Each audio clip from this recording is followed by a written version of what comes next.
My feeding. Excuse. Ang Diyos ko, napakamanyak. Kaya nga, hayaan mo yan. Sorry ha, i-delete ko yung mga bad message. Kasi hindi kasi bagay dito sa live. Kapag na mag-comment dyan ng mga masasamang what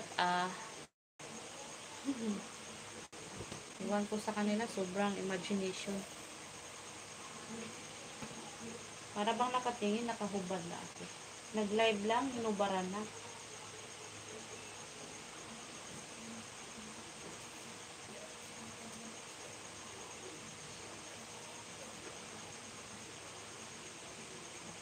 Mga pajama lang anak ko. This is the hello, watching from Oxford. Hi. Hello, Messi.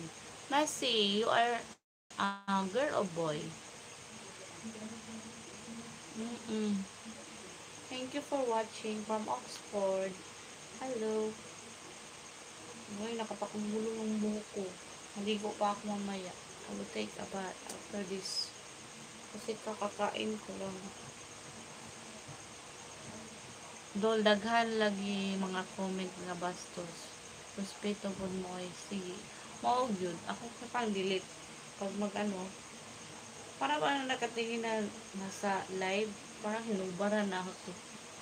Ganito lang talaga ako manamit kasi mainit dito. Kasi hindi naman mataba ako. Alam na, mag-jacket ako guys. Nasanay talaga ako ganito pag sa bahay.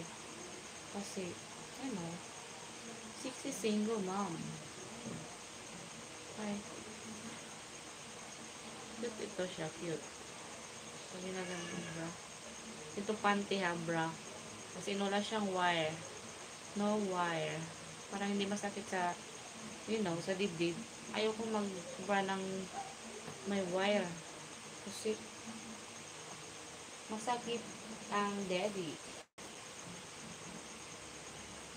Marami kong tinubi. Uy, sorry po, nadala lang sa nakita. Huwag mo na lang i-comment dyan pag masama. Kasi nakakano sa mga ibang mga mata. Hindi, good vibes lang guys. Good vibes.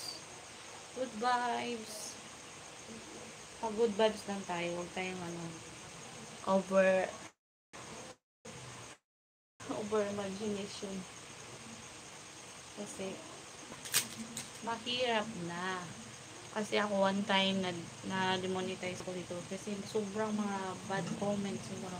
Pag review ni Lolo White sa channel ko, and she review na violation ako for sexy nudity gratifying content kasi yung mga nanonood sa akin is siguro alalasan mga manyakis, nagko-comment ng mga kaya delete ko agad pag may comment na bad kasi naka-affect daw sa channel ko. Sayang naman yung income guys. Nawawala for 3 months. Kasi pinayos ko yung channel ko, na-delete ko na yung mga videos ko na lakas kumita. Dahil doon, siguro meron din nag-report, hindi ko lang. Pero, ba't naman i-report? Nagawa na sila ng kanilang Pero pinaghirapan ko talaga itong para ma-monetize yung channel ko. Tapos, ganun lang. Ni-report, tapos mag-comment, ganun nangyari. Wala na income for 3 months. At ngayon, umaba na yung revenue natin guys. Kaya please, alam niyo boys, na single mom,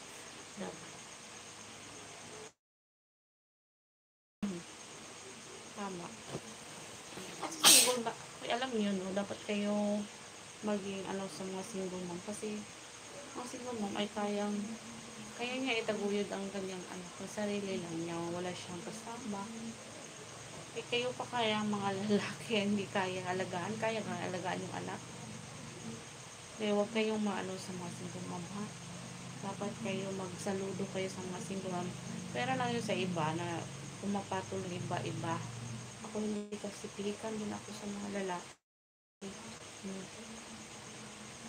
Ko yung attitude niya. Yung masyado siyang bungangero, ayoko.